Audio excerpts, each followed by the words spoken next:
Thank you very much. That was kind. I always listen to all that stuff and I go, seriously? I am a small town dentist from Ohio. Practiced in a community of 800 houses, 1,200 people in the country, 40 miles from anything that would be remotely called a city. In California, you'd laugh. It's Toledo. It ain't really like a city. But it was as good as we had. It was a wonderful place to do dentistry. I got to do that with my wife for 21 years together in that practice until she left me as my dental partner. We will be married 46 years next week. So, yay. Actually, in fairness, what I have to say is what Cheryl tells me every year. We haven't been married 46 years. We have been married 1 year 46 times. I have to reapply every year. That's what she would tell you. All right. I am really grateful to be here. I had the opportunity, and I see it's fun to have some familiar faces in the group. I was with the Mid-Peninsula group, but I don't remember how many years ago that was. But somebody came up and said, "You look just the same," and I started laughing because maybe, I can't imagine that because I don't feel like I look the same, but it is really fun to be here. I get to talk tonight about something that is one of my most fun things. But before I do that, I will tell you this. If you would like a PDF of all of these slides and you just Dropbox and it's say San Mateo, I will send you a link and you can have all these slides. So that way, if there is like one that you wanted to write down, you don't have to worry about writing it down. Okay? My idea tonight is to talk about that. So, seriously, you came out on a weeknight to talk about that? Because I don't know about you, but you know, when I was in school, what I learned about occlusion could be summed up like this. It was just making the teeth, whatever ones they were you just got to work on, just make those work as well as you can with the other teeth. Was that kind of how it was for everybody else? And by the way, that's if you don't want to get in a fight. Just leave it at that.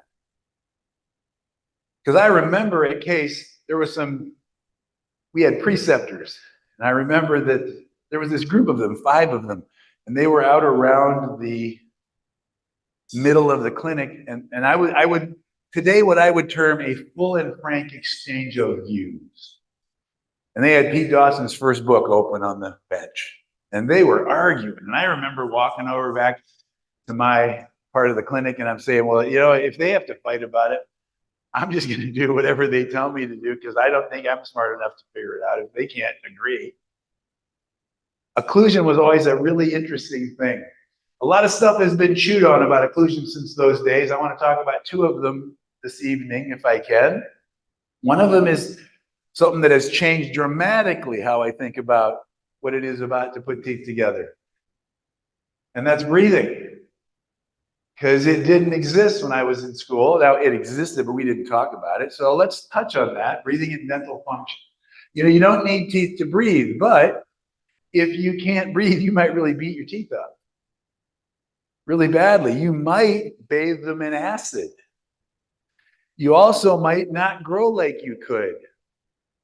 By the way, all of those things are a big influence. That can impact occlusion of the noun pretty dramatically. Now, let me take a little aside here and I'll talk about something because I discovered something a number of years ago. If you're talking about occlusion, you have to be sure and define it with whoever you're talking about it with. Because I'm telling you, you can say the same word and be talking different languages. Totally different languages. Occlusion is a noun. Occlusion, the noun, is about tooth position. It's a static discussion. Now, the only thing that's not static about it is that the 2 arches have to move while the one moves. That's one of my favorite John Koisman's. It's one of the best John Kois jokes. I still tell it and I give him credit. And he said, I'd like you to move your jaw. And the patient said, which one? For today, let's move the bottom one. Right? So you have to move something and then it's going to hit. When it hits, by the way, that's occlusion. But it's a static thing.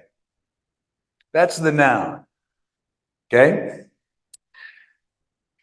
When things happen, it can put your teeth and the bone that supports them in the wrong places. One of those things is breathing. The other one we're going to talk about, and that's what happens in temporomandibular joints. Breathing is pretty important. Now, in dental school, they told me mouth breathing was bad. Did they tell you all that? It's bad. What they didn't do was tell me what I should be thinking about it. I'm not sure why that was. I guess they thought I wasn't smart enough. They were probably right. But in dentistry, our contribution to breathing stuff was very limited when I got out, because that's what I remember talking about, was snoring. That was the kind of breathing thing. What did we make for them? We made these snoring devices, which were really appliances that just opened them up and gave them some more room in there, changed what they could do. But now we have this, don't we? Many of you are probably involved in that. That's how dentistry became a big part of breathing, because of those things. As it turns out, people will not use this to save their life, which is what it is designed to do, but they might do it with that. That's how we got involved. Anybody in here doing those? Nobody? Bueller? Okay, good. So what happens while you sleep is very important. What happens while you're awake is equally important. In fact, I'm going to tell you some things that I absolutely believe, because here's some things that I know and I have learned and I have observed. When you are awake, you will not snore. When you are awake, you will not have an episode of apnea. When you are awake, you will not have a RERA. Anybody know what a RERA is? Let me just tell you quickly in case you don't. It's a respiratory effort-related arousal. That's a 50% reduction in breathing followed by an arousal from sleep. You can't have one of those if you're awake, but they're very important. If you're awake, you will breathe. Thank goodness. But awake or asleep, you could experience something called upper airway resistance syndrome. What that means is that you cannot generate adequate airflow to allow you to be appropriately oxygenated. When you are not appropriately oxygenated, things happen. If you're awake, you will respond and you will do something. If you're asleep, you will also respond. It's a disorder characterized by airway resistance to breathing. Here's the areas that are obstructive. Number 1 is the nose. Number 2 is the back of the throat. Number 3 is the base of the tongue. And when you disrupt the airflow in those areas, it changes a lot of things. Here is a truism. Awake or asleep, you might grind your teeth so you can breathe. Now, I'm guessing that everybody in this room has heard all this stuff. Anybody, is this new for anybody? Yeah, good. Because I'm glad of that. The connection between grinding and breathing is pretty well documented. This is a friend of mine. This is a guy named Jeff Rouse. It's a long time ago, Jeff Rouse. That's 2010. He wrote an article. And in that article, he talked about the things that were involved together. But I did throw this in so that if you ask me for this slide, all the slides, you're going to see all this lit. All of this stuff is making a connection between grinding your teeth and breathing. It is incredibly real. By the way, that's a wonderful thing, because I've been doing this long enough. The people that made me want to go home at the end of a day and shoot myself in the head were the people who were destroying their teeth. Especially if I was on my second, third. I actually did a 7th reconstruction of something because they destroyed it. Some of you have had this experience if you've been doing this long enough. Those are the people. Today, actually, the person I always think about that went through 7 of those with me, she couldn't breathe, but I didn't know that. I didn't realize that. She was trying to breathe. Now, she never had apnea, which is really interesting. We'll get to that in a minute, because when you get apnea, you give up and you don't grind your teeth. You now just have apnea, which means you starve your brain until you die, which is pretty much what happens. So bruxism occurs in up to 30% of kids, starts 5 to 6. Late cluster adenoid tonsillar development is happening then. This was a study where they just looked and said it is definitely a persistent trait. Early tooth wear is predictive of tooth wear 20 years later. The triggering mechanism is present as a child, does not develop over time. I'm going to say something a little bit later that Jeff Rouse said to me the first time I met him, which was actually in 2011. And I remember at the time thinking that can't be right. And today it is. I'll come back to that. He had a triad of things. He said, bruxism is involved with obstructive sleep apnea. I'm going to replace that, because today it's not just the apnea. The apnea is the thing that we started talking about because it's what we could see. It's actually just breathing in general. So I'm going to replace it. The other one is reflux. All those things are tied together. People with GERD and LPRD, which is laryngeal reflux disease, they can't breathe well. They have more UARS and more OSA. That's about development. Here's what can happen. These are skulls showing some ages. There's at 8 months. And what I did is I'm drawing along. So the top line is the back of the maxilla. The bottom one is right through the foramen magnum. And I want you to watch what happens as you grow. As you grow, the maxilla is moving outward. And this is showing that. Okay, and there's the difference as far as moving outward. It's also getting wider because that's what maxillas do when you grow. If you have the right situation to allow that to happen. Doesn't happen all the time. This is a really interesting study. They took mouses, and they made them mouth breathers. You know how they did that? They put little silicone plugs in their noses. I know. It's like, seriously? God, I feel horrible for those little guys. And they became mouth breathers. And what they discovered was that when you did that, you got atypical mobilization of all the oral muscles and you got atypical growth of craniofacial bones. It changed their anatomy because they couldn't breathe through their nose. Assumptions about maldevelopment are almost always tied to genetics. So people would look at this. I remember hearing this when I was in school. That patient has dad's teeth and mom's jaws. Did anybody else ever hear that said? Yep. Interesting thing if you think about that. So dad's upper and mom's lower. There's no science suggesting a huge father and a petite mother, or vice versa, create huge shoulders or spindly legs or jaws and teeth that are mismatched. There's just none of that out there. In fact, we have an example all of us know about. Think about a mule. Never saw a mule with a donkey's jaw and a horse's teeth. Mom's a horse, dad's a donkey. The mules always have teeth that work. So that doesn't make sense. That's from a book, by the way, called Why Raise Ugly Kids by Hal Huggins. We can talk about Hal Huggins some other time. Because I'm just telling you, I wouldn't put a whole lot of, that ain't real science, but it was an interesting comment. This is some kind of fun stuff to talk about because it does fit in. Does everybody know who Weston A. Price is? You'd have to be really old to have ever met him. He was the founder of the research section of the American Dental Association. He was the chairman 1914 to 1928. He traveled around the world and he looked at stuff. His main contribution was to compare people in traditional societies with those in urbanized, industrialized, and he noted malocclusions. This book is actually worth seeing just for the pictures that he gathered of the changes that he saw happening. He noted the interaction between the two groups frequently resulted in malocclusions appearing within the next generation. Some of the stuff that hit home for me the most is he went and spent a bunch of time in Alaska in villages which had been separate from society, if you will, and all of a sudden they had access. People started bringing in things like flour and sugar. They did not eat that stuff before those people got there. His conclusion was that nutritional changes caused by sugar, flour, and other civilized foodstuffs were the cause of the change. His observations got lost in the furor over that. It wasn't science. He went in and he said, I saw this. I saw them bringing in this stuff, so that must be cause. Right? This is a really important lesson. You all have had it somewhere along the way. Correlation is not causation. It's correlation.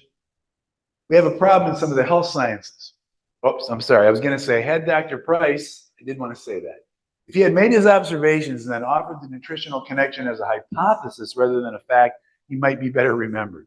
He is most remembered for actually setting up a research group at the ADA that actually has been very successful over the years. He kind of built that whole thing. That's what I try to remember him for.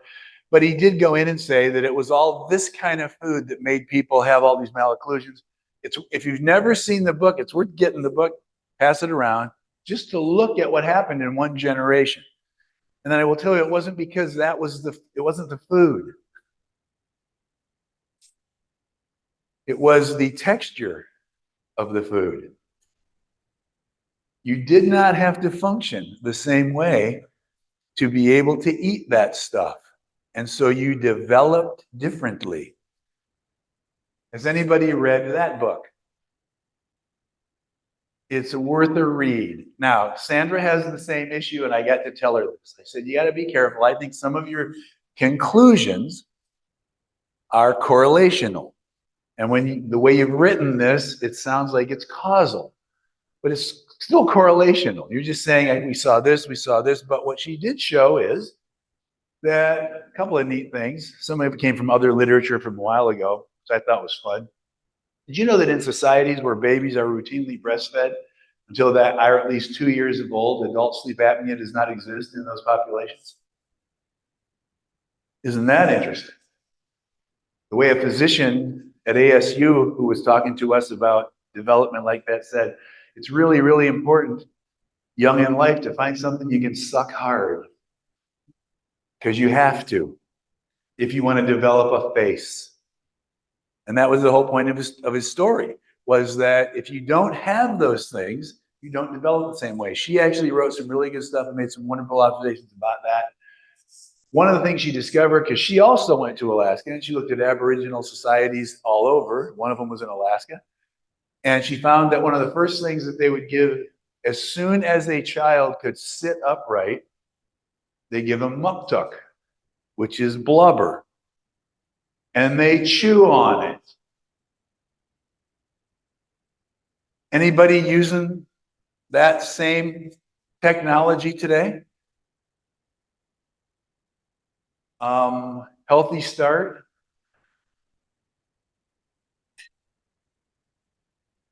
There are actually two companies that are creating the same idea. You give this to kids to start chewing on it, because what does it do? It makes their maxilla move out and it gets wider. True. Good book, also worth reading, just because of that reason. I put some things in here about Sandra and her co-author, just for fun. Again, correlation, though, is not causation. The problem we have in science is this: we have to depend on statistical association rather than clear knowledge of cause and effect. And the reason is we can't do the experiment to say, well, let's make this one do this and this one do this. You can't ever go do that. And so you got to be careful not to say causation, only because then people throw away all the good stuff you observe. Somebody told me once, Weston Price's book is not worth reading. And I said, well, why not? And they said, because it's not science. And I said, really, what's the first step in the scientific method? What's the first step? Observation. I observe something. I get some ideas about it. This is from the Stanford University Press blog. It's 2018. The title of this one was Why Cavemen Needed No Braces. This is a statistic. 50 to 70% of children in the United States will wear braces before reaching adulthood. So is that normal for human beings? Because I just have to tell you that that doesn't jive with the anthropological data you can find. It just doesn't show up that way. So if in fact that's an observation, see, here's the thing. Curiosity about observation is what drives connection. And by the way, that is correlation. In healthcare, causation is almost possible to prove. I just have to create enough statistical data to be able to say this makes sense. And I would argue that it does for this, okay, because of that. So human beings, it turns out, are obligate nasal breathers. I don't have time to go into a whole bunch of the things, but I researched a whole bunch of things when I was thinking about this function. And I found out some really neat things, that it turns out that your ability to speak, your ability to swallow are all highly influenced by the ability to breathe through your nose. If you don't breathe through your nose, you develop patterns around that, which are actually dysfunctional and cause you to change how you develop. Pretty interesting stuff, because we adapt really, really well. Inability to breathe through your nose with mouth breathing has direct impact on development. Those things we saw in the mice happen in people. When they happen, it changes stuff. This is atypical development. It causes functional disruptions. The functional disruptions are things like those that can occur now because the development did not allow for the normal function to be able to occur. So what do we do as human beings? We are unbelievably good at adaptation. In fact, 100% of us are adapted.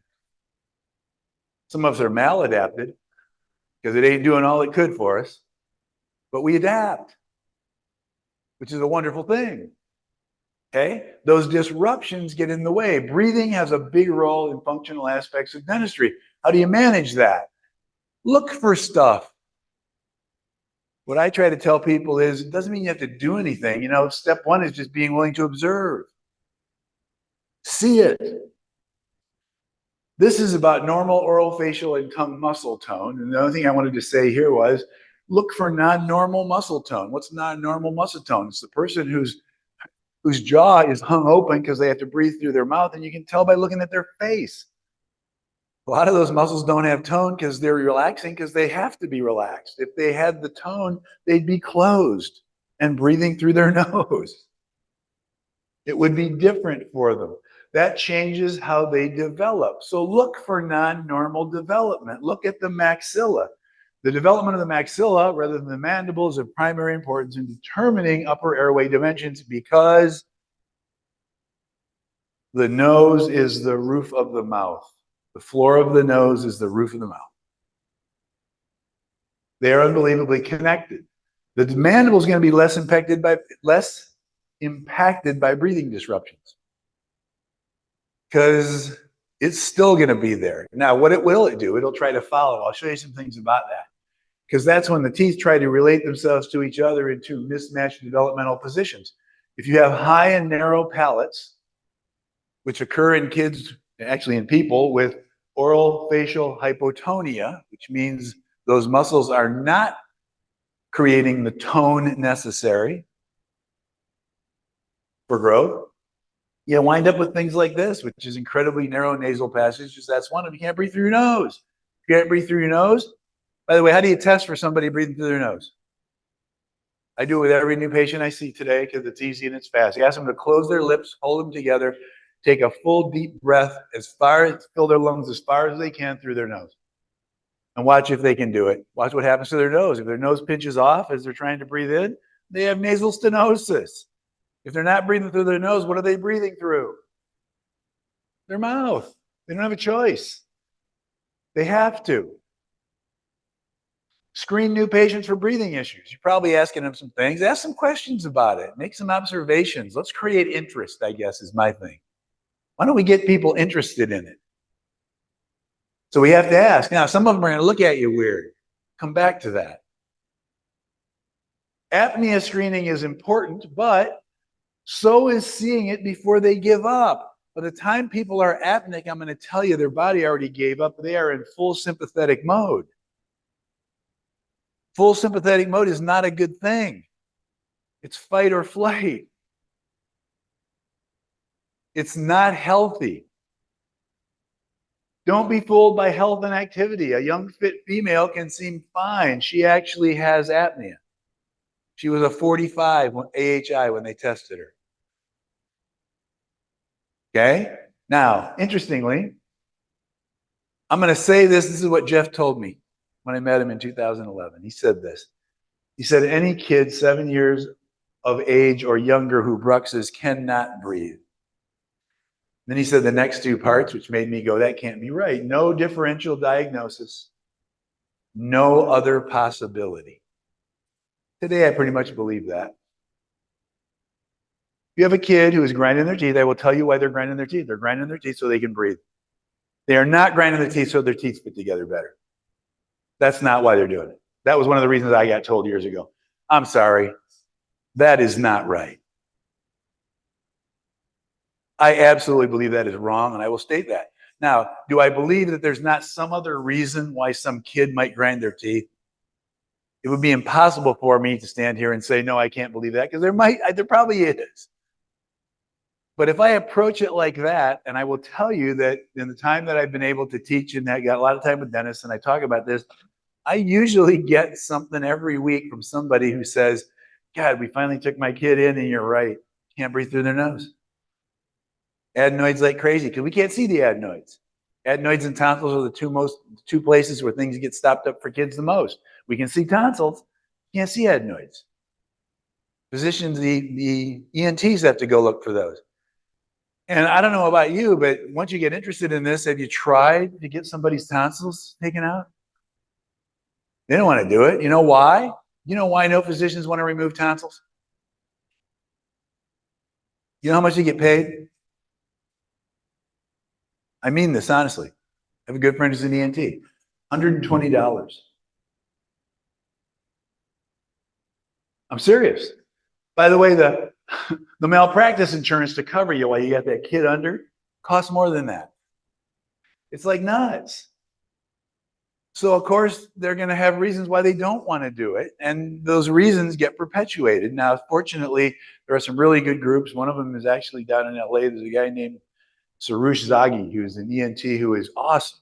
He has a place called the Breathe Institute. If you're interested in learning more about this with kids, I will tell you that people fly their kids into him from all over the planet to release their tongues and get them breathing through their noses. And he has a whole group of people around the country. 95% of them are dentists, because we're the ones who are seeing this stuff. We can actually change the world by just talking about it. I'm not going to shame anybody into having to doing anything. I get it. But we can talk about it. Okay? Rule out breathing disorders as a contributor to the non-normal and the atypical things you see. Rule it out as a contributor to the functional issues a patient is experiencing. Encourage the patient to seek assistance for their breathing. Look for stuff. So here's what I love to talk about. Look for nasal breathing. I love to, patients actually laugh. Well, here's one of my favorite things. I know, by the way, it was a great introduction, and I did get to say this, and it hadn't happened when I made this deal, but I got fired in September from Spear Education. We got acquired by a corporate group, and let me just tell them, they probably got so tired of me telling them how stupid they were and how they were ruining it, that I sort of made it impossible for them not to fire.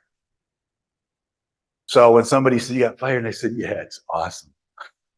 Because I'm glad not to be there. Now, it's a great place. I don't want to, I'm not bad mouthing anybody. The people out there, I love them, but they turned it into something. You know what they did? They forgot what business we were in, and they made it into business. By the way, what happens when you forget what business you're in and you think you're in the money business? Because all businesses are in the money business by default. You claim being a business, you're in the money business. But the real business that creates the money is the thing that you got to really love. What happens if you forget what business you're in? Well, in 1964, that would be General Motors having the first CEO who was not an engineer. At the time, they owned 54% of the US auto market. Within 2 years, they were at 31% because they forgot what business they were in. It took Boeing only 3 years when they forgot to start killing people. I'm serious. That's what happens. You just forget. Doesn't mean that what you have isn't good. And I would say that to people who are still there. My point in telling you all that stuff is that I went back and I am now practicing again. And for 15 years, pretty much the only patients I saw were either dentists or family members of dentists who got sent to me because they needed extensive dentistry. And now I'm back with normal people. It's awesome. Because I'm finding out all this stuff that I talked about, it's true, it works. You know, you want to help people figure out something, realize that what you have to sell is not dentistry. The day that I stopped selling dentistry was day number one of having more dentistry than I will ever be able to do for the rest of my life. Dentistry is a result of what I have to sell. What do I have to sell you? Whatever you walked in with. And the reason I have to sell you that is because you walked in thinking you're healthy. I want you to think about this for your patients. I have some numbers. I'll tell you that based on some things that some friends and I did for about 10 years with every person who was a new patient in all of our practices, I can tell you that 96% of the people walking through your door believe they're healthy. Just start asking them. Here's how you ask them. Ask them to check off my dental health as I experience it today is, put excellent, good, fair, and poor. Please go do this and start counting. What we discovered was 96 out of 100 people are going to check excellent or good. 4 out of 100 are going to check fair or poor. That, by the way, that 4%, Those people walked in the door already asking for dentistry. They just don't know what they said yes to yet because they're looking for answers. True. And yet we modeled it after medicine. Nobody walks into their physician unless they're trying to answer a question. It's rare. What percentage of medical visits are for just a healthy checkup? What percent of your business is for a healthy checkup? See, that's why talking about this stuff is powerful. Is what you can help. I have nothing to sell you. Well, that's not true. I'm an unashamed salesman every minute of every day of my life. Seriously, what's the number one thing I have to sell? I have to sell this one. Me. I got to sell me. The way I sell me to you is by having everything I do be about you, which means I'm not going to talk about dentistry you should do. I'm going to stay in the question until you start asking. I have not done any dentistry in the past 31 years with any patient who did not ask for it. They have to ask. And all it did is change my mindset or my belief. It means I can talk about all this kind of stuff all day long. So now I say to patients, I've been looking up people's noses since 1976. Because when I went to dental school, they gave me this little mirror, and I couldn't help but stick it down there, and oh my God, I'm looking right up your nose. But now I do it with intention. And then I stop, and people look at you kind of weird, and then I go, so I want to look up your nose. Would that be okay? It's fun discussions. They laugh, and they do stuff, and I say, no, really, I'm going to take my thumb, I'm going to lift your nose up, I'm going to look inside. Do you have tissues? Yep, sure. You want to blow your nose first? Go for it. I'm going to go look. I'm going to raise the conversation. That's my point. I'm not trying to say something. I'm not going to tell you should do something. I'm going to tell you what I see. Let's do that for people. By the way, the world will change if we can do that. So look for nasal breathing. It's paramount. By the way, today, what is the number one thing I do if I have a quote unquote TMD patient and they don't sleep well? They tell me that. I just don't rest well. First thing I say is, especially if they don't have nasal stenosis, I give them tape and I say, go home and tape your mouth shut. Anybody taping their mouth shut? How do you sleep? It's awesome. You can train yourself to sleep with your mouth shut. I taped for about 3 years every night. I taped my mouth shut just to see. I breathe through my nose fine. But I trained myself to do that. You know what else happens? I used to wake up when we first moved to Arizona. This is we moved there in 2009. I'd wake up in the morning and I'd have like sinusy stuff. It was like dry, but I felt like stuffed up. And if you want to breathe through your nose, here is the way to breathe through your nose. Breathe through your nose. What happens when you breathe through your nose is you stimulate the release of NO. When you do that, the mucous membranes open up. Seriously, crazy as this sounds. So one of the things I tell people with kids who are bruxing and they're trying to breathe better, let's get them breathing through their nose, tape their mouth shut. Don't use duct tape. And today they make stuff that you can just put, it's like a smiley thing that goes on there and there's a little hole and you can actually open your lips if you want. The idea is to just do something that makes them not just come apart. I'm serious. People can change their patterns of function.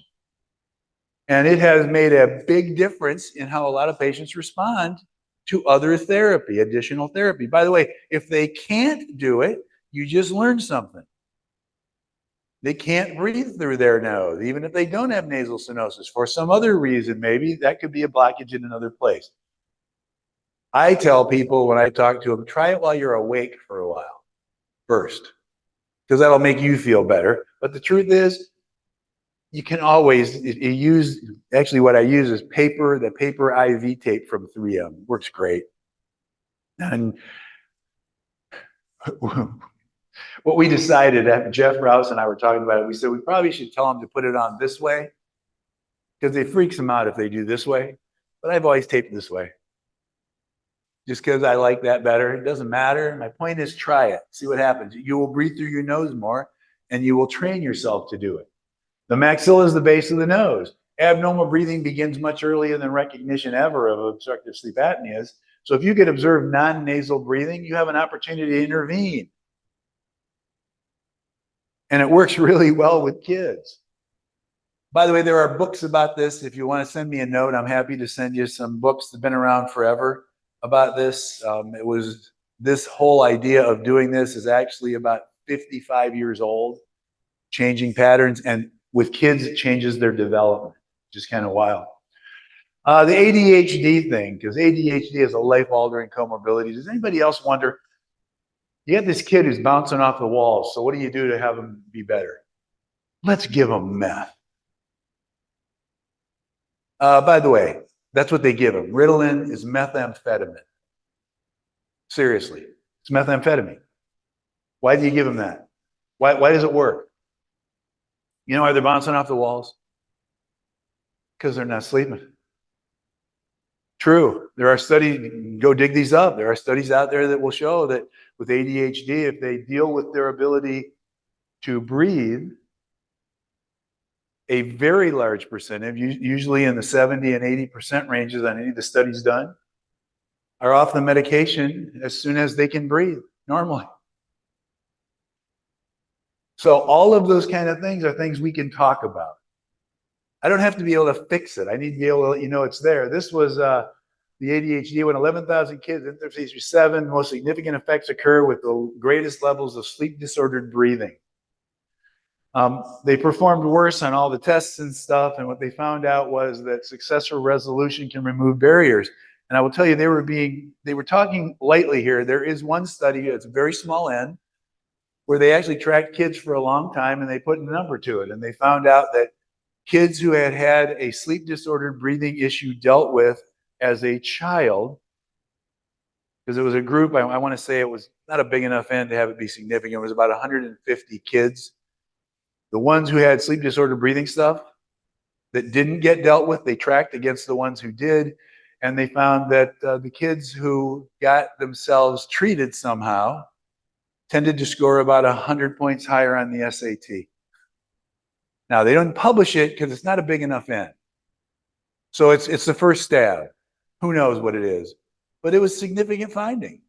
Well, this was a big enough group that they could say, yeah, it was significant. This is a big one for us, grinding teeth. Like I said, these are the people who make me want to go nuts because they destroyed their teeth. Diurnal and nocturnal parafunctional activity, clenching, bracing, gnashing, grinding of teeth.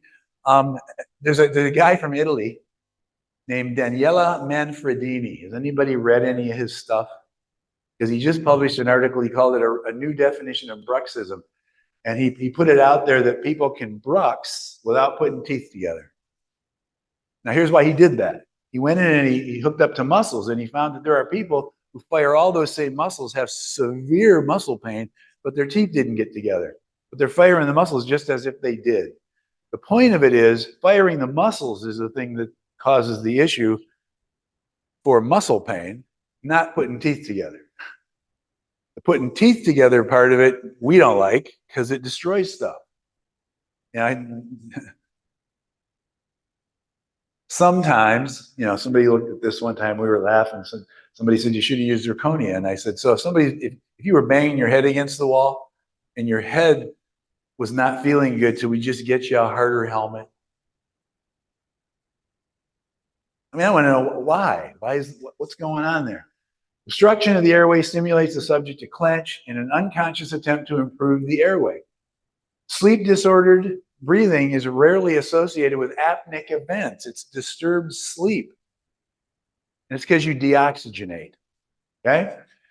What they found was, again, it's not necessarily linked to the obstructive sleep apnea stuff. And the reason I bring this up is just that it's not just those apneic people. It's everybody else. Because the one lady that I always think about, I know she couldn't breathe. I don't think she was apneic till years later. Because when I first met her, I don't think she was apneic. These patients demonstrate significantly more respiratory-related arousals and DSATs. That's a rhythmic masturbatory muscle issue. Bruxing helps some people breathe until they give up. When they give up, have you had the person in the chair who says, I don't grind my teeth, and you're looking in their mouth and you're going, well, you have, but you have. They might not be lying to you. Well, first of all, they're never lying to you because most of them don't know they do it. But I will tell you that they may not be grinding at all. How do I know that? Because we took a whole lot of wear patients and we put Brux checkers in them. Everybody know what a Brux checker is? It's a 1/10 of a millimeter little thing you form over a vacuum former. And it has red on it. And when you put it in, you let them wear it, and it'll show you when they're putting their teeth together. They're not bruxing, and yet they're apneic. They don't brux because their body gave up. They're in full sympathetic mode. Here's what happens. It goes, okay, we're deoxygenated. I should grind my teeth. Yeah, don't bother. That's not going to help. That's kind of where you get to when you're in full sympathetic mode. Tooth erosion, that's going to come from all of the acid. That's where the reflux is. You get that from negative intrathoracic pressures. I will differentiate these two just for fun. GER disease and LPR disease are a little bit different, although the effect is the same. The biggest difference is, and the reason I show you is that if you have esophageal reflux, those are the symptoms you would experience, and you would go see a gastroenterologist. If you think it's what's called the respiratory reflux or laryngeal pharyngeal, you send them to an otolaryngologist. And crazy as that sounds, I will just tell you, I never worried about where they went as long as they went somewhere. Okay, they are different. The biggest difference is the hoarseness and usually the throat. You feel like you have something there. The person who has that cough every morning, you can't get rid of it. That kind of stuff. That's the drainage thing. This is GERD and adenoid and tonsillar hypertrophy. The point of this I just want to bring up at the end. Following removal of those, the adenoids and the tonsils, the GERD resolved in 80% of the cases and was reduced substantially in the remaining cases. So there's a role involved in breathing for acid that is up there. Ankyloglossia is about where you're putting your tongue. And again, for development, I bring this up only because I was taught to look at that, but I wasn't really taught to know what to think about it. The only thing I remember getting talked about around it was, well, they can't speak. Well, it turns out when I did all of my research on speech, it turns out that people with ankyloglossia actually can speak very well. The biggest issue with ankyloglossia is developmental. There are some people who have a speech impediment because of it, but there are a very small subgroup of people with what we would call ankyloglossia today. Ankyloglossia is about not being able to get your tongue up into the palate. Your tongue doesn't get into the palate, your maxilla does not get pushed out and forward. It needs to get up there. And that's what these guys sort of were observing. Normal function couldn't occur that allowed that pattern of development to occur. I'll show you these just briefly, just to show you. John Mew is a dentist over in England, and he started looking at things and measuring distances and seeing what he saw and watching how tongues rested. And I'll just tell you, he identified 5 positions, and he identified dentitions that were like that. So that's what the dentition looks like, because the teeth now form around that positioning, that posture of the tongue, which makes sense because tongues can definitely move teeth. And he put together 5 different ones. And premolar extractions, what are we doing here? We're making the box smaller. We're taking away tongue space. By the way, does that mean that you should never extract premolars?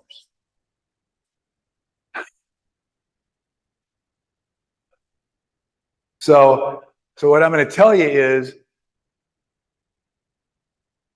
I'm going to say there's probably some time when extracting premolars is an appropriate thing.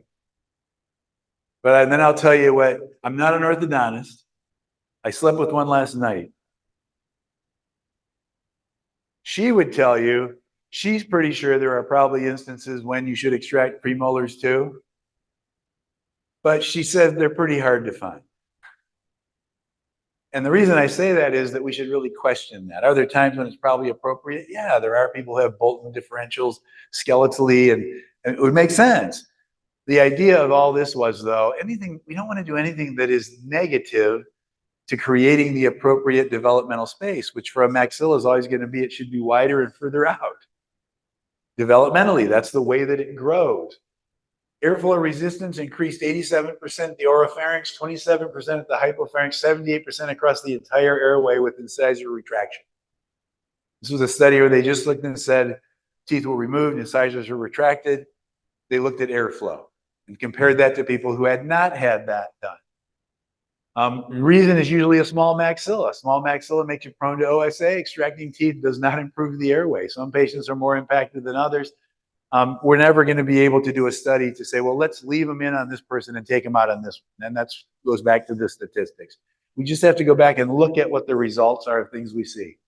This is a fun one to get an idea of. And Becca Bacow, who is a periodontist orthodontist up in Seattle, taught me to look at this way.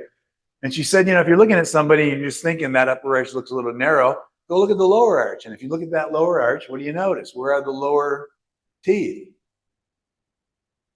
They seem to be out farther than the upper teeth. That's not normal. That's not a normal relationship. She said, I want you to go look at the gingival part of those teeth because those lower molars usually come straight out of that bone. The gingival part of a mandibular molar comes straight up. It then tips into the occlusal table. And that made sense to me. So I'll show you one that I popped in here. If we look at these, there's kind of where they are. Okay, there's where the cusp tip would be. If we uprighted those, I want you to imagine what it would be like if you took that upper arch and put those maxillary molars over those. Because that is what is being done today for a lot of people. You upright these, stay in bone, and then you have to move the bone. And actually, Cheryl has done a number of these with people, both with some surgical intervention and without. You pop the suture open. She had a suture pop on a 62-year-old woman. It opened up, just popped. She was able to expand her. And the interesting thing was because I got to see her, she was at the office, I happened to be there. And when she came in, I happened to walk in and I said, hey, because she had called Cheryl and said what happened. And I said, what's the thing you noticed the most? And she said, it was the first time that I could remember that I could take a deep breath in my nose. That was what she said. Awesome. Because that's what can happen. Malocclusions. Malocclusions usually get connected to genetics, joints, or habit. We know all of those things play a big role. But occlusion is about the mandible, the mechanical side. The maxilla is about beauty and breathing.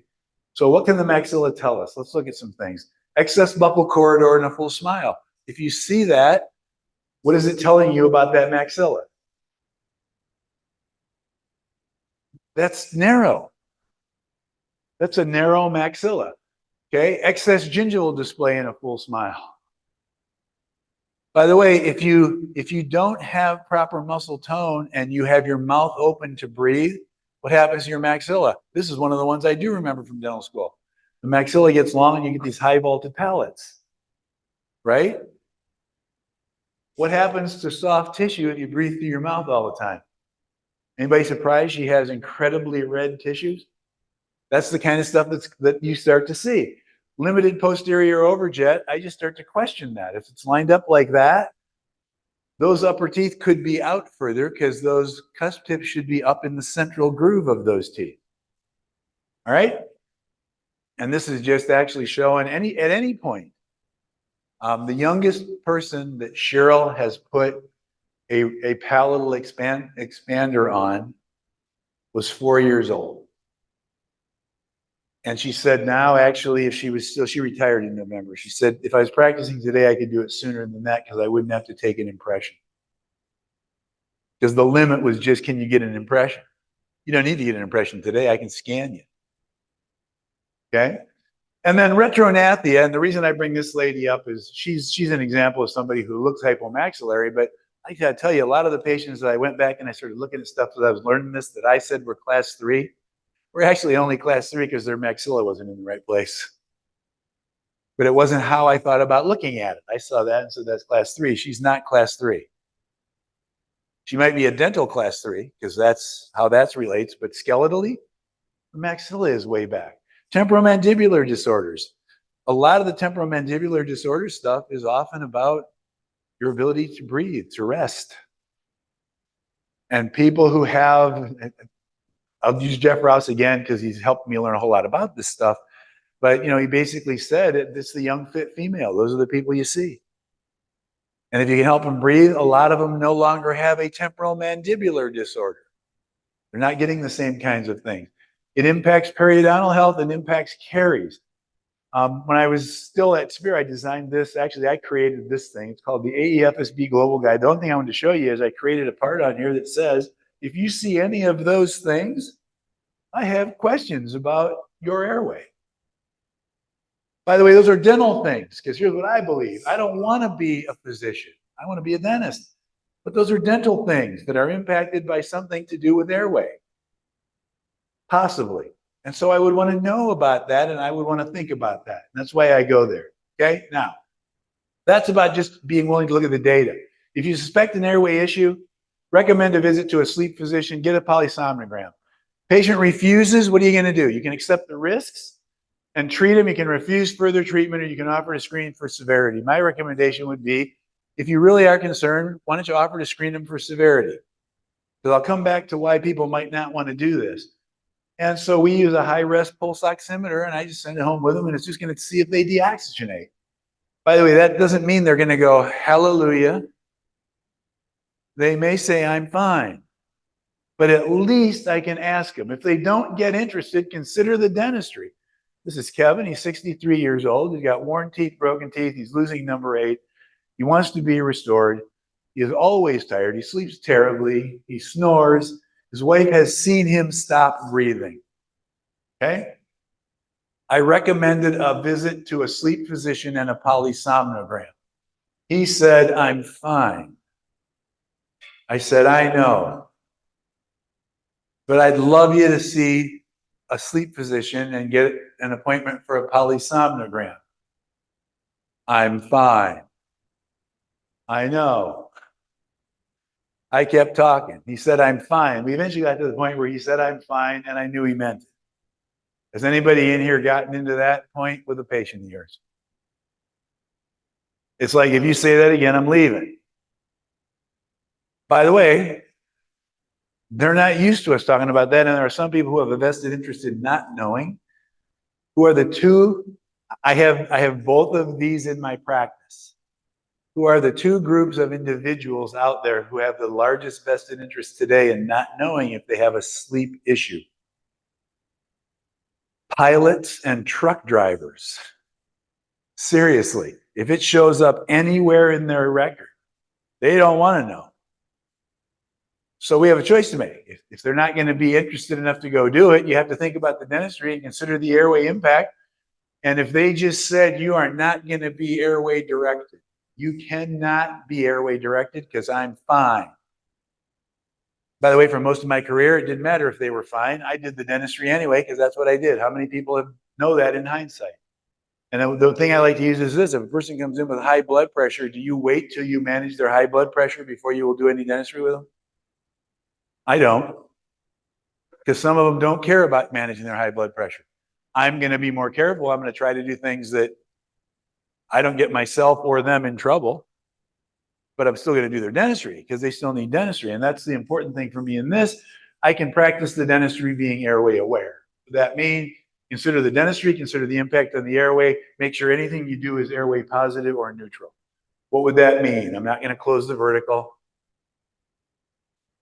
By the way, I grew up as a gnathologist, so let me tell you, this one is almost hard to say because it sounds heretical. I ain't gonna seat your condyle if it goes back over there, especially if you've been functioning out here and you're fine. Why would I? See, years ago for me, central relation was this thing I had to make sure everybody got to. Like somehow I had to be the person who got them there. I've equilibrated thousands of people. Most of the time it worked well. Many of those people actually needed it. Most of them didn't. They'd have been fine. I just left them alone. I created 3 occlusal neurotics that I will never forget for my whole life. They would have been fine if I just left them alone. I thought that's what you had to do. Here's what central relation is for me today. It is merely a reference from which I can plan that is repeatable. Which means that for these people, if they're at a place forward and they're functioning on their teeth and they're not destroying their teeth, which they're not always doing, I ain't pushing them back there because I'm not going to change that relationship. I'm also not going to close the vertical because that changes the space. I'm going to try to open the vertical because there is some correlational data to show that people with significant wear who have their vertical dimensions opened have a smaller chance of destroying that whole restoration you just did of their mouth. They do it less frequently. Well, that would simply be accounted for by maybe some space for their tongue. So consider the dentistry. So this is Kevin. He has some hopeless teeth. These teeth are hopeless. So I can start to think about what's possible for him. Well, if those teeth are now gone, I can see where he likes to go. He likes to come out to his front teeth and rest out there. By the way, if you see anterior wear on teeth in the absence of posterior wear, I will tell you what I believe today is, and I say this to people, you can't breathe until proven otherwise. Because why else would you come out and rest on your front teeth?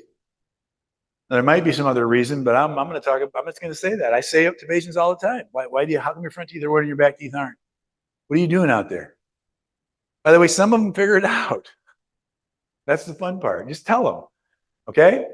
Now, here's the thing that could happen. You can see where his maxilla is. His maxilla is not where it should be, and I'm going to say where it could be, because his maxilla could be out there. He'd have a lot more space. That follows all the anatomical norms that I know about. And it would also be able to, we'd be able to open up the posterior. We could move some bones around. Mandibles will follow, okay? If I advance his mandible forward, the teeth will actually follow, but I'm gonna do that orthodontic. I don't necessarily have to go in and change the bone other than to bring it all forward if he needs to come forward because he's held back. So for me, I just go in and say, well, what could that look like? Well, I could level the lower. If I leveled the lower with teeth up there, we're going to move those teeth. If we move the whole thing forward, I can then take and round out that arch form. And I'm very visual. So for me, getting an idea of what's possible, I just do all this little drawing stuff. And I have stuff that's all just in Keynote. You can do it in PowerPoint. And I have little things I just pop on and size them to the teeth and move them around. Say, what would happen if we rounded it out and lets me see it? Not everybody has to do that to be able to see it, but I do. I got to be able to look at it so I can play. The same thing on the lower. What's possible? Let's move that. Let's do that. What if he says no to the orthognathics? It means that he says yes to that maxilla being at that position, but I can't get that moved out forward, but I could still round things out. I get a little bit of reduced ability because I'm going to have less chance to do other things with the bones if I wanted to. Same thing on the lower. I can round it out. I just can't come forward, but I could still get something like that. I could round it out. I could get a little more space, and I can tell him his health will improve because it will. Because I'm going to give him more room in there. What if he says no to the ortho? If he says no to the ortho, I'm going to restoratively tip the arch, select the highest point for lower occlusal plane, and I'm going to open his vertical dimension because I know that's an airway positive. By the way, what's the limit on open somebody's vertical dimension? When I was in school, I'm going to tell you what the limit was. The limit was this. You can never change it. That's what I was told. In fact, I was told that if I changed somebody's vertical dimension, the sky was going to open and God was going to strike me dead. Did anybody else kind of hear that, even though that wasn't was said? Anybody close to me in school time? Because that's kind of what I heard. I don't, today, it doesn't matter. What's the limit? How do you figure where vertical dimension goes? How many of you have ever done a denture? Do you worry about open vertical dimension on a denture? Somebody who wore the heck out of it, how do you decide where to put where the vertical is? What do you put in their face? Teeth. Just put teeth in their face. If you put teeth in their face where they belong, close the articulator, their mouth. When the teeth touch, that's the vertical dimension. By the way, if it works aesthetically, it will work. When our upper front teeth in the right place aesthetically. You all learned that. What are the teeth you put first in there? Maxillary central incisors, don't you? Isn't that what you do? Put those in. Then you put the upper arch in. What did you just establish? The upper occlusal plane. Now you put the lowers in. When is the only time lower anterior teeth are in the wrong place aesthetically? There's only one time they're in the wrong place aesthetically. Too tall. By the way, I don't have numbers for you. It's the JDLR rule. I learned this from Cheryl. When Cheryl was doing her ortho, I got invited to come and sit in seminar anytime I wanted when I was in Memphis. So I went one of the first times when she was in the first year, and everybody was in there and they're looking at a case. They were talking about something, and somebody said, on that lower left, I'm JDLR. And everybody was kind of nodding and stuff, and somebody looked at me and I went, oh, yeah. And as soon as they were looking at me, I said, what the hell is JDLR? And Cheryl said, these just don't look right. Which is actually an excellent orthodontic observation, just as it's an excellent aesthetic observation. The only time lower anterior is in the wrong place, they don't look right. When they don't look right, because they're too tall. Depends on the face. I finished a case for a guy who has a very long face. He looks kind of like Michael Phelps. He has a long face. And at rest, he displayed 5 millimeters of his lower incisors. Great. On someone with a different facial form, that would have looked horrible because it would have just been nothing but teeth. How do you evaluate? Uppers, you have people smile, you have them laugh, you look where the teeth are. On lowers, have them speak and watch what happens. And if your first thought is, that's a lot of teeth, there's a lot of teeth. They're probably too tall. My point in that is, the vertical dimension is going to be determined by what works aesthetically. So that means that I could open the vertical until the lower teeth were not aesthetic. I can tell you that even with the teeth at that length for Kevin, if you ask him just to lick his lips, say Emma, and take a breath through his mouth, you do not see lower incisors. Can they be that long? Yeah, because it works for him. I have a patient in Las Vegas, a good friend of mine, a dentist, wonderful man. I got to restore his mouth it's now been 14 years ago. I opened him 13 millimeters. And everybody goes, oh my God, he must look like a horse. I said, he already looked like a horse. But his teeth don't look long because they're not. They're not long. They're the right place. Okay? Opens the VDO, it doesn't change the lower aesthetic display. I get more tongue space. So now I can go in and replace some teeth. So he could do that. I could tell him his health might improve. Everything we did was airway positive or neutral. We do whatever we can. Do the dentistry. With regard to breathing, look for stuff. Rule out breathing disorders as a contributor to the non-normal or atypical and as something that could be functionally getting in the way for them. Encourage the patient to seek assistance for their breathing, but I'm not going to force you to do anything. And if you need dentistry, I'm still going to do your dentistry. Why would I not? I did it for years before I thought I should be interested in how they were breathing. And a lot of that stuff worked. Some of it didn't. One of the most wonderful things about learning about breathing for me has been the fact that I've realized that if I could figure out that you're destroying those teeth because you can't breathe and I could figure that out, you're not going to destroy what I do now because you'll stop.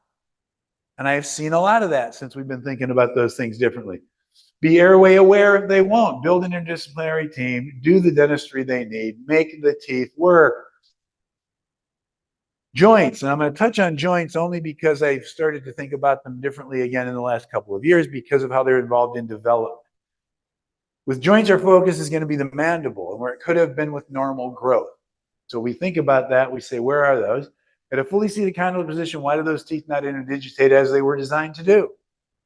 That's the question I have. Because I'm not going to say mom and dad have different genetics right off the bat. I'm going to say, I know that it doesn't matter how different things are, it usually works. So for some reason, that's not working. If joint development gets interrupted, what do you find? Here's a unilateral example. What happens on the side where you have an issue? That side, the ramus did not develop to its full genetic potential. What happened? Well, as they grew, they get a cant.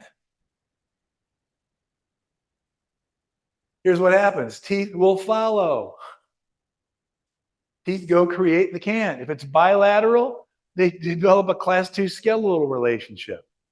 This is Kurt Schellis. He's a radiologist. He's originally from Minneapolis, although he spends a lot of his time in Florida now. He started MRI imaging TMJs in 1983. If the anatomy gets disrupted through displacement of the articular disc, we see changes in growth and we see regressive remodeling. Here's how I get interested in this. He was doing scoliosis and lordosis patients, trying to figure out why they were developing that way. And he found out that in every case where you started to see changes in the growth pattern, it's because the discs were not in the right place. And he said, well, what other joints might that happen on? He started looking at temporomandibular joints and he found the same stuff, which is really interesting. In growing individuals, the disruption might not be experienced as painful because it isn't for them. But it has to be based on some sort of traumatic event because the ligaments have to allow movement. But in kids, when trauma occurs, it's not always going to elicit pain. Any of you who have kids have seen what they do to their faces. And because kids live in a constant state of inflammation, which we call growth, they may never experience all the stuff that an adult does. They can, but they don't always. It just changes how they develop. Okay? You can have a painful inflammatory response, and we would see that as a temporomandibular disorder, but There's not always that response in growing individuals, but I would say today confidently that most of the people that I get to work with and talk to would tell you there has to be some sort of an event to cause the ligaments to be able to allow the movement of the disc. The disc is not getting pulled off by muscles. We look for pain or structural changes, okay? We don't always see the pain. What do they look like? So let me show you some pictures. They usually have an anterior open bite at a fully seated condylar position, and they have that because if the disc comes out, where is the condyle going? It's going to go up. 2 to 3 millimeters is about the thickness of a disc usually.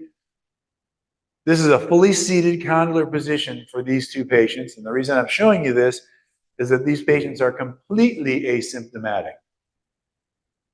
Okay, neither of their jaws make noise when they open or close. There's no noise. They function normally. They're comfortable. If you ask them to bite, that's what you're going to see. If you didn't seat their condyles, you wouldn't know they could do that. By the way, both of them have bilaterally fully displaced discs. They're just not there. There's no disc. What have they done? They've adapted. By the way, I haven't kept up. These are patients. I'll thank Jim McKee for these and the next two. He has kept up with them a little bit, but he doesn't know a couple of them are gone. They didn't have problems. They had no troubles. They functioned in that forward position. They actually grew forward. They went out there and they ate out there. Years ago when I was in school, if you saw something like this, I was told that some patients have a Sunday bite. Did anybody else ever hear that or get told that? And the story I heard on it was this. They said that if people don't like how they look, they posture themselves in a different position, or if they function better somewhere. And the place you'd notice that is when they went on Sunday and were seeing other people at church, that's where they put their jaw. That was the story I heard. That's why they call it a Sunday bite. I had a number of patients in my practice who had Sunday bites. They functioned out like that and they could drop right back. By the way, they weren't destroying their teeth at all. They were functioning normally out there. The same with these two. It's a 17 and a 25-year-old, and there you go. You ask them to bite, that's what you see. Totally comfortable. So do you think they have pathology? This is a really fun one to talk about. What is pathology? They have a potential for a pathologic reaction to a structural change. But I would just call what they did is adapt. And adaptation is not pathology in my world. They adapted. They're fine. When does it become pathology? As soon as it limits function or limits development in a way that alters the ability to function, for me. They might have significantly worn molars. Have you seen patients with molars worn like that? And they, by the way, when you ask them to bite down, they look just like those pictures I just showed you. All their teeth fit together. Have you had a patient like that? And their molars are worn like that? Tell me how you can wear those molars and only those molars and not any of those other teeth. There's only one way that's possible. If you have an anterior open bite, you got to be able to isolate those teeth. These are people who do seat those condyles and they go play on those molars. Now, it could be where in a normal disc fossa relationship, or it could be that the discs are gone. I would have to know way more information to be able to make that guess. Okay, up to and including imaging, and we don't really have time to talk about imaging today. They can have midline shifts. This is a friend of mine, he's Dan Custis, dentist from South Dakota. Everybody can see his cant, and the reason I popped this up, and at which joint was affected in Dan while he was growing? Yeah, that one. You know the interesting thing about this? He had orthodontic surgery when he was 16 to correct the cant. He still has a bunch of screws in there. He wasn't done growing. But the growth still occurred, not evenly, because he doesn't have a disc on his right side. But we weren't looking for that kind of stuff then. Occlusion does not cause structural changes to joints, because if he suffers from TMD and a poor occlusion, what is the connection between his TMD and his occlusion? This is a really interesting and powerful question to ask today. Do we have any oral facial pain specialists in our group? Do we have one here? Because it's the newest specialty we have. I have a lot of friends who automatically are that. I've been in the AAOP since 1983. So they told me that I can say I'm a specialist. I'm not saying that because I'm not. My point in that is it's a brand new specialty and all of us are kind of struggling how to deal with it. The reason I bring this up is this. Has anybody gotten into a discussion about occlusion with an orofacial pain specialist? How was it? I'm going to quote some people. Yeah, okay. Now, here's the deal. See, I learned to use this kind of stuff. I grew up in pathology. Occlusion seems pretty important. Now, I will tell you that important has changed for me. It's still really, really important, even though I think differently about some things today. But if I wanted to work with him in his orofacial pain, I might have made him an appliance, and they helped him. I made him one. So the importance of what they were doing with their teeth seemed really important to me. It seemed obvious. See, occlusion resulting from a structural alteration or deficiency can cause a patient to experience arthralgia or myalgia. That's joint pain or muscle pain. By the way, I will tell you that technically those are both official temporomandibular disorders. Now, TMD is only one of 7 things that exists in orofacial pain. And a lot of times what I found out is the language is different. See, that's all about occlusion, the verb. It's what you're doing by rubbing things together. And that doesn't matter what you're hitting. That's why an appliance is useful. It can also serve as a perpetuating factor in the TMD and slower stop adaptation. Orthopedic stabilization can be an important part of the adaptive process. I'm going to say that it is an important part because here's what I was taught years ago. Bad bites cause joint pain. I totally disagree. Bad biting causes joint pain. You have to put energy into the system. It is not the noun. It has to be the verb. Okay, that's what arthralgia is caused by. Bad bites cause muscle pain. No, they don't. Bad biting causes muscle pain. It's the ability to apply force that creates the muscle issues. And you don't even put teeth together. Bad biting would be I'm not even biting and I'm firing all those muscles the same and it hurts. That's what myalgia is. Also, muscle activity gets influenced by sympathetic inputs. When you are sympathetically shifted, you get dystonia. It means muscles fire, and when they fire all at the same time. And you can get intense muscle pain, which is sort of why Daniela wrote that. And of course, there's medications that can do it. The SSRIs are the ones that are the most famous for that. So it is a really important thing to stabilize what the noun is. So when they do the verb, they can't just do as much force. And that's why occlusion is so important for me. Changing the dental relationship, to the two is occlusion the noun. Changing the forces is occlusion the verb. I can change the verb by changing the noun, is my point. So I believe that I can make a relationship that you cannot do the same thing with force. I know it because we do it. Changing occlusion helps manage symptoms for many people. For some of them, there's 100% resolution. So should you act if you achieve 100% resolution of the symptoms? Well, that will depend on what you believe about occlusion. This is the book called Orofacial Pain from Quintessence. It's published by the American Academy of Orofacial Pain. This is the 7th edition. It was published in 2022. This is Gary Klasser. He's one of the authors. He's a friend of mine. When I was asked to give a presentation answering the question, what is the connection between TMD and occlusion to the International Academy of Pathology, the summer before this last one, I did a lot of reading. He's somebody that I consulted. When I asked him this question, let me tell you what he said. He said, TMD and occlusion share a very limited and minor interrelationship. I can tell you that among orofacial pain specialists, we hardly discuss this topic and have moved on to much deeper discussions than events occurring at the peripheral level, like occlusion. And I remember I was listening to him and I went, oh, that hurt.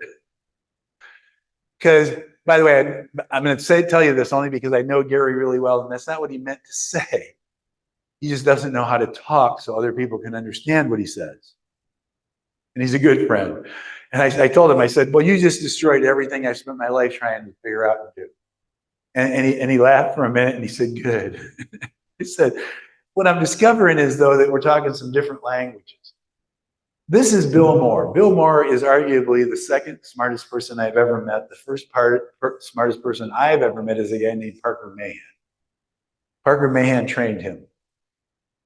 I met Bill at the University of Florida when I was going through the pain center curriculum.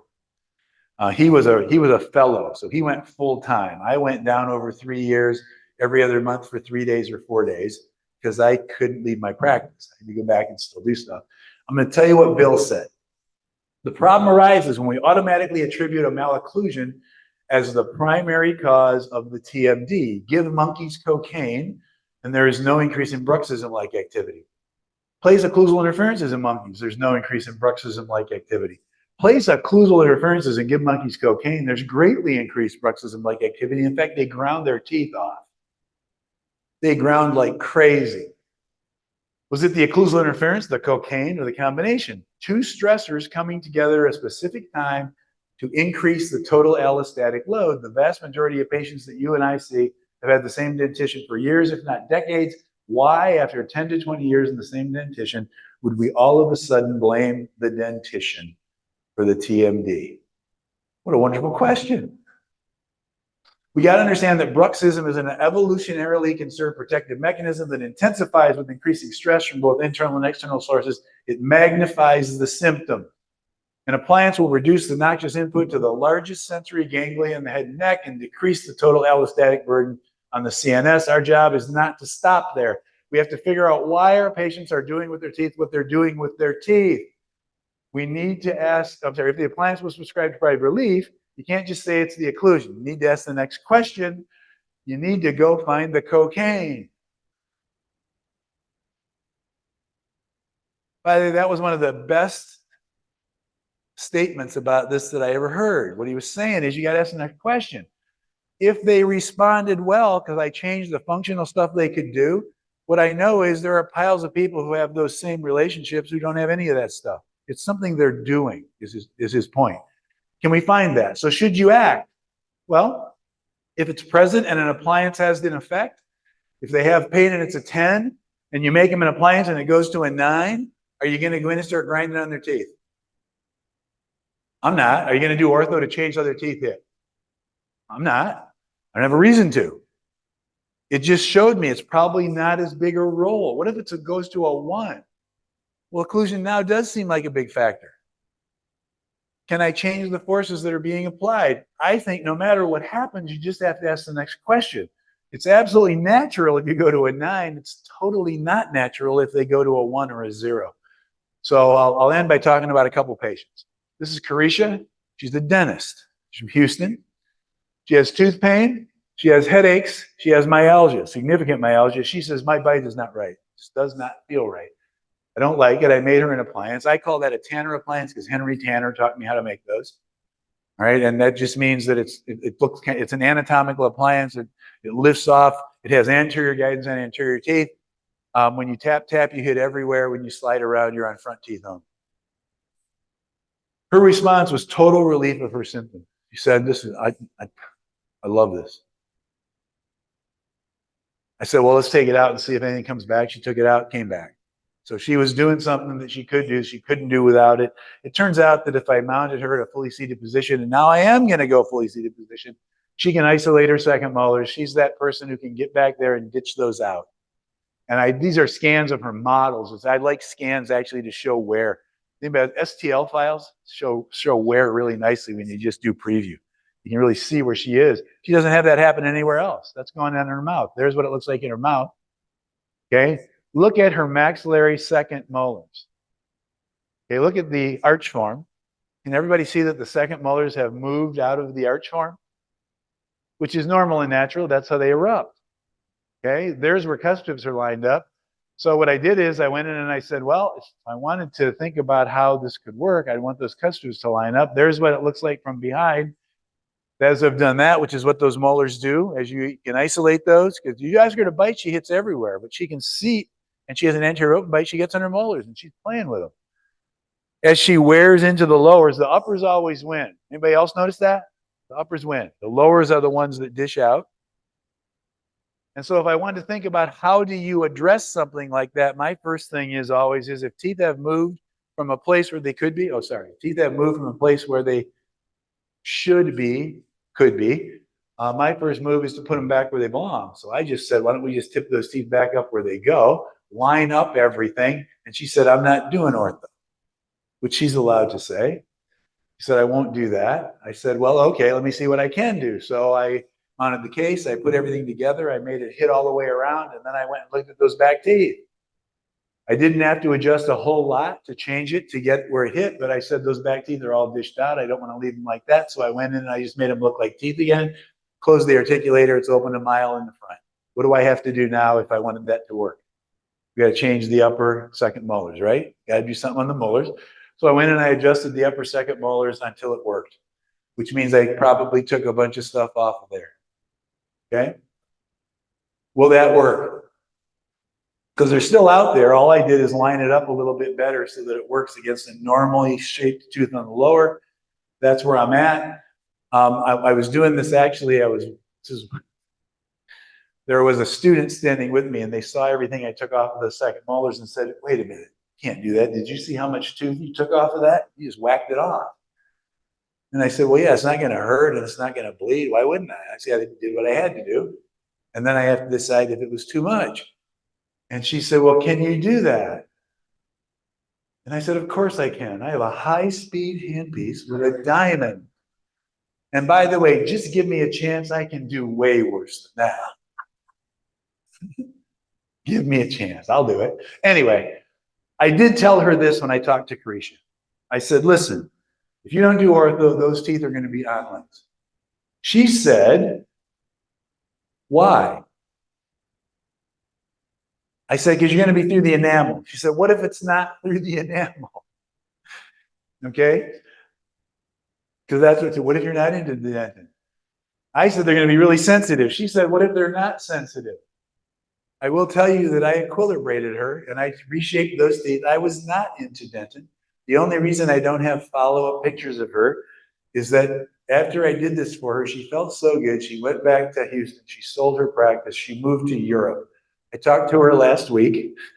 She's still doing great. She does not wear an appliance because she doesn't need the appliance. Her teeth work. Now, I would say there's a connection there between TMD and occlusion for me.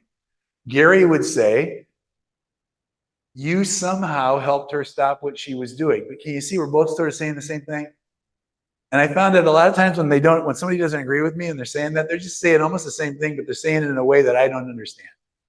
And that's important for me to know that, okay? I didn't think to ask the next question because it wasn't as natural. Treatment that works always seems like the right choice. I'm not sure why she was doing what she was doing. I do know that she hasn't had discomfort and she's not wearing an appliance. Lucky? Yeah, maybe. And then I will own this one. On any given day, I'd rather be lucky than good. I'm just happy. It worked. Jamie's a dentist. He's from Pennsylvania. He has tooth pain. He has headaches. He has myalgia. He comes to see me. He has been trying to do something for a while. I made him an appliance. I got him to where he felt much more comfortable. Let me just say that everything was not gone for him, but he had a lot of stuff done in his mouth.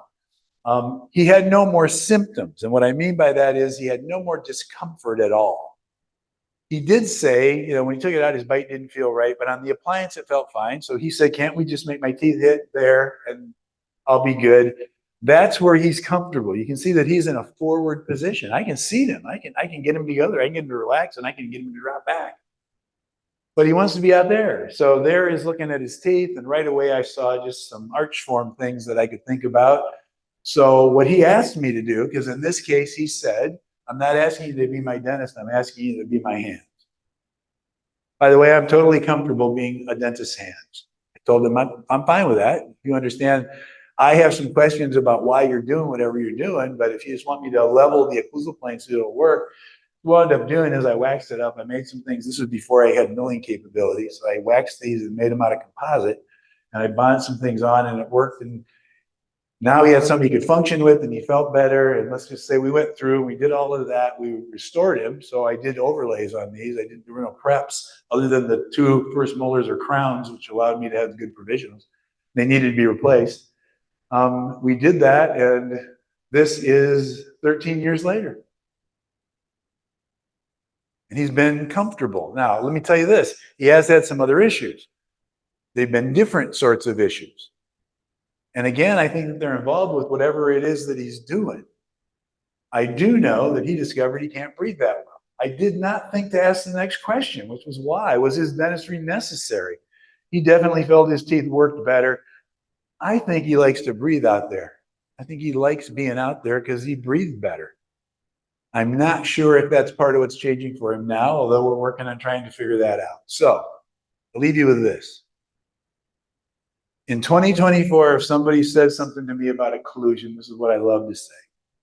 Consider the occlusion, the noun. That's an aesthetic observation and a positional observation of both teeth and bone. Consider airway in that. How might it be being impacted by what you're seeing? Second thing, look for stuff going on. The patient will help you decide if you get to be airway directed or airway aware. If they let you be airway directed and they're willing to pursue that stuff, let's join with them and be partners in it if we can, because there are plenty of people out there willing to do that with us. But don't forget that that's still really, really important. Make the teeth work. It's a really important part of this. Consider occlusion the verb. Because with occlusion the verb, it's a powerful tool to change what people are experiencing. The appliance will help you decide what part it plays in the symptoms the patient has. That's why I love bite splits. I can change forces. If that changes what they're experiencing, I believe I could make you be more comfortable. I still wonder why you were doing something. But I'm always going to ask why they're doing whatever they're doing. And then I'm going to enlist the assistance of our newest specialty whenever it seems appropriate.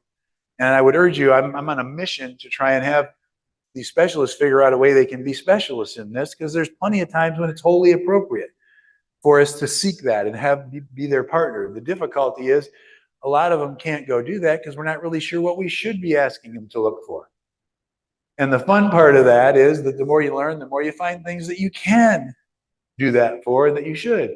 If that patient went from a 10 to a 0 with the appliance, though, I got to tell you, I'm still making the teeth work, even if there's other stuff. I'm making them work. Does that mean I would send them for ortho before sending them? No, probably not. But would I go in and do something if they needed dentistry anyway? Absolutely. Make the teeth work. Do the dentistry for people. The dentistry is a stabilizing effect that can help them adapt even better. LD Pankey is who this is. Back in the day, this is the guy who decided I've never taken out another tooth at a time when all dentists did is extract teeth. In fact, his third day of practice, he extracted 300 teeth in a town in Kentucky. Bought a practice, and that was his third day of dental practice. After he had bought this practice, he got a letter from his mother like 3 weeks later, who lived in another state. And the letter she sent him was, "I'm so glad you became a dentist because you can help people keep their teeth. I had to have all my teeth removed." Literally, that's what he said. That he got this letter, and he had just taken out piles of teeth that day. And he said, "I'm never taking out another tooth." This was at a time when that was really weird. So he spent his life trying to figure out how to help people keep teeth. They asked him one time, "Would you write a book on occlusion?" Because that, by the way, it's not just us who are confused about it. It's always been a topic of deep discussion and argument.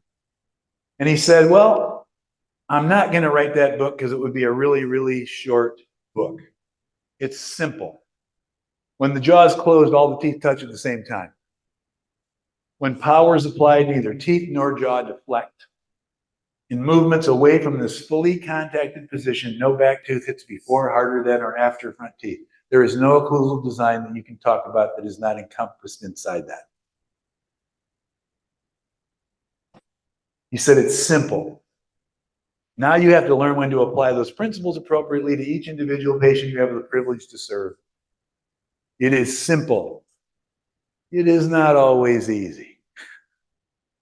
That's a difference. Thank you for sticking with me. I apologize for going over a little bit. I hope you had fun. I had a great time. Thank you for having me.